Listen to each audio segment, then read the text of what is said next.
economy right now. It's extremely supporting of the president and his policy. FBI scientists have found chemical traces consistent with a bomb or a missile on a piece of wreckage. Police using clubs and tear gas against demonstrators. So-and-so and a white fascist.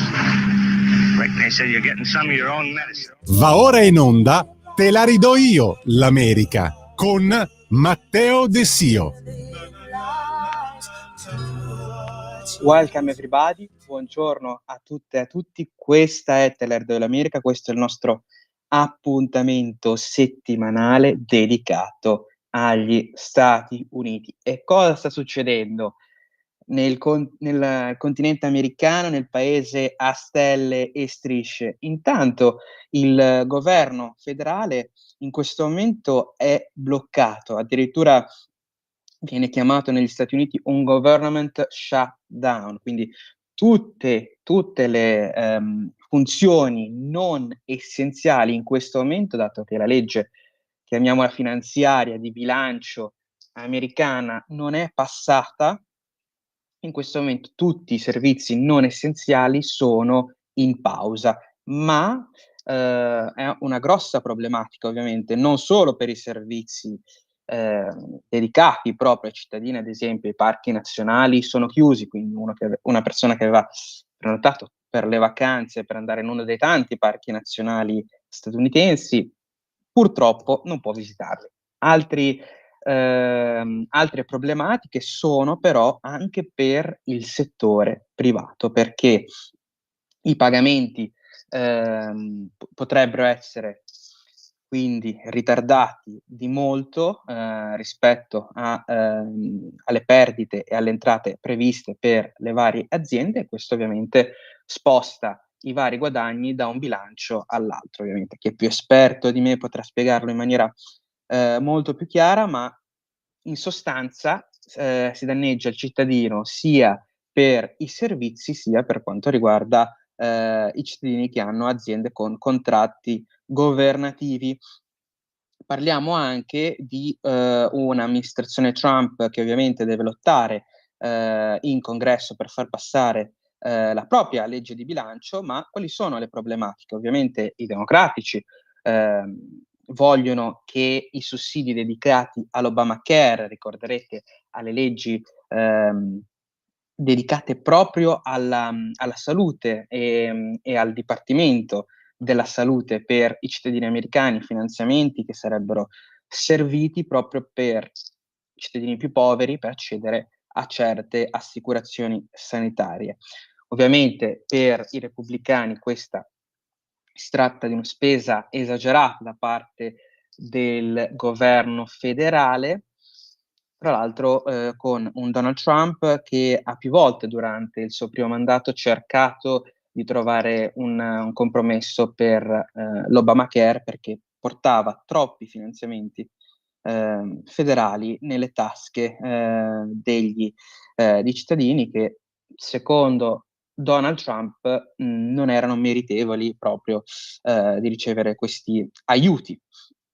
Parliamo anche di una Casa Bianca che ha dichiarato del piano, secondo proprio la Casa Bianca, dei democratici di spendere circa addirittura 200 miliardi proprio per sia l'assicurazione sanitaria, sia anche per immigrati irregolari, quindi parliamo di non cittadini che non contribuiscono alla società. Parliamo anche di una Casa Bianca che sta lottando anche contro i media tradizionali, diciamo quelli più vicini ovviamente ai democratici, parlando anche di come, secondo la stessa Casa Bianca, siano i democratici colpevoli di questo blocco federale. Casa Bianca, tra l'altro, che è sempre in questo momento sopra gli scudi, anche per quello che sta avvenendo, ovviamente avete visto anche le notizie sulla striscia di Gaza, un piano di Donald Trump che ha mandato un ultimatum ad Hamas, ma che vorrà discutere in questi giorni, proprio da oggi, cominciano le negoziazioni a Sharm el Sheikh, quindi in Egitto, un paese che in questo momento sta cercando di riavvicinarsi anche a Israele. Parliamo di Hamas, organizzazione terroristica che deve liberare quindi gli ostaggi per garantire dei colloqui e dei negoziati di pace che, secondo Donald Trump, potranno finalmente mettere fine a circa 3.000 anni di conflitto. Quindi, secondo Donald Trump, si spera e ci si augura una pace molto, molto duratura, che potrebbe far finire un conflitto durato tanto tempo. Parliamo anche però di stati arabi che non sono intervenuti direttamente a sostegno dei palestinesi, questo ovviamente sempre da sottolineare, se non per il Qatar che aveva finanziato, ricorderete, Hamas secondo alcuni report. Ma cosa sta facendo la Casa Bianca intanto per arginare questa situazione? Sembra proprio che invece il Qatar sia arrivato a una situazione in cui è quasi a livello dei paesi NATO nelle relazioni internazionali proprio per la Casa Bianca. Infatti parliamo anche di un Iran che sta attaccando il Qatar, sembra che vi siano delle turbolenze, dei conflitti proprio fra i due stati arabi. Parliamo anche, ovviamente, un botta e risposta tra le due nazioni, ma parliamo anche quindi di un paese che prima ospitava appunto Hamas, poi avete visto l'attentato in Qatar che ha portato fine alla vita di tantissimi esponenti e leader proprio dello stesso Hamas, e anche per questo probabilmente l'amministrazione Trump e il governo israeliano sono riusciti a mettere all'angolo una forza terroristica che per tanti anni aveva eluso i servizi segreti dei due paesi. Parliamo anche di un'importante notizia, ovvero il continuo per quanto riguarda la sicurezza interna di Donald Trump e della propria amministrazione, la continua battaglia per la sicurezza interna. Donald Trump aveva dichiarato, dopo aver mandato la Guardia Nazionale a Washington, che la città era finalmente libera anche dai crimini violenti.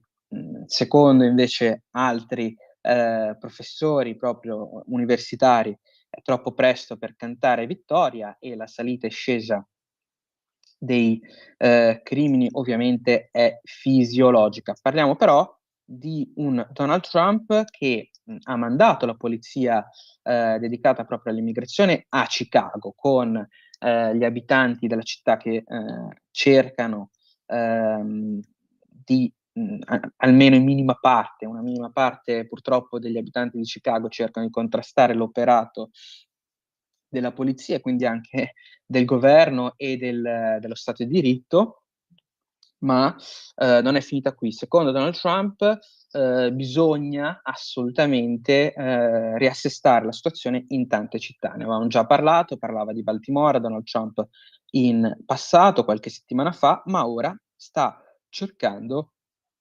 attivamente di mandare la Guardia Nazionale proprio a Portland insieme alla polizia dedicata proprio all'immigrazione, perché le ultime proteste e le ultime difficoltà proprio dell'ICE, quindi che è la polizia proprio del reparto proprio dedicato alla caccia di criminali e di immigrati irregolari, ha fatto pensare a Donald Trump e alla propria amministrazione che sia arrivato anche il momento per Portland di rigare dritto. Parliamo anche di un'amministrazione Trump che ha mostrato i muscoli per quanto riguarda la forza militare, perché Peter Hegseth, il capo del Pentagono, ha fatto un discorso molto importante, ovviamente criticato da una parte dei media, e ha detto che ha dichiarato che l'esercito americano non deve stare al gioco di alcune regole di ingaggio che vengono definite proprio dallo stesso Hegseth stupide. Ha dichiarato di avere l'autorizzazione per quanto riguarda attacchi militari proprio nei Caraibi, e ha mostrato ovviamente l'amministrazione Trump e lo stesso Exef che non scherzano per quanto riguarda la guerra ai narcos in Venezuela. Infatti stanno attaccando tutte le navi, no, perché è difficile ovviamente identificarle, ma si notano più attacchi a navi proprio dei narcos, navi che sembravano quasi fregate dai video fatti vedere, con missili ovviamente che puntano all'affondamento di queste navi. Ma lo stesso Exaf ha detto che i militari dovrebbero essere sempre in forma, non vuole più vedere neanche generali grassi, ha usato proprio queste parole, ha detto che vuole che i militari siano sempre rasati. Parliamo anche di un Exef che ha dichiarato che molti ruoli da combattimento dovrebbero essere però, secondo lui, predominanti per quanto riguarda gli uomini. Dovrebbero essere gli uomini, e quindi non le donne, ad avere certi ruoli ad alto rischio e anche fisici. Parliamo anche di una direttiva per quanto riguarda anche le divise, ma parliamo anche di un Donald Trump che ha dichiarato, ad esempio, proprio in questi giorni, probabilmente anche per risollevare lo spirito patriottico americano, che chiunque brucerà la bandiera, chiunque sarà beccato a bruciare la bandiera degli Stati Uniti rischierà ovviamente delle conseguenze penali, probabilmente il carcere. Firmato anche un ordine esecutivo e continuerà su questa linea il presidente. Vedremo se riuscirà anche ad aver ragione, ma una importante notizia è che ad esempio uno dei più importanti senatori al Congresso, il capo della commissione per quanto riguarda le relazioni internazionali, ha dichiarato che gli Stati Uniti devono assolutamente mettere pressione alla Cina per quanto riguarda Taiwan e ovviamente i propri atteggiamenti, gli atteggiamenti cinesi aggressivi sempre nei confronti di Taiwan. Ma ovviamente si parla di Taiwan, ma in realtà i cinesi sono anche aggressivi verso altri alleati americani nella zona. Ne parlavamo anche nelle scorse puntate. Filippine e Giappone spesso sono viste le proprie acque, i propri mari invasi da navi cinesi. Soprattutto si parla di navi militari che bullizzavano i pescatori filippini, ad esempio. Ma Taiwan ovviamente è importante sia per fattori politici sia per fattori in questo momento economici, perché i chip tecnologici, ma anche altre tecnologie, sono in gran parte anche costruiti proprio a Taiwan. Per questo, per gli americani sarebbe interessante, per l'Occidente, in realtà per tutto l'Occidente, quindi non solo per gli americani, sarebbe giusto in realtà, ma in questo momento solo per gli americani è importante mantenere la Cina sotto controllo, e questo è stato ribadito anche da un senatore. Diciamo che è molto importante questo fatto anche perché gli Stati Uniti sono il contribuente più importante per Taiwan, e anche molti legami proprio economici contraddistinguono i due paesi. Con quest'ultima notizia posso salutarvi, grazie per l'attenzione, una buona giornata a tutti e una buona settimana a tutti. Grazie ancora.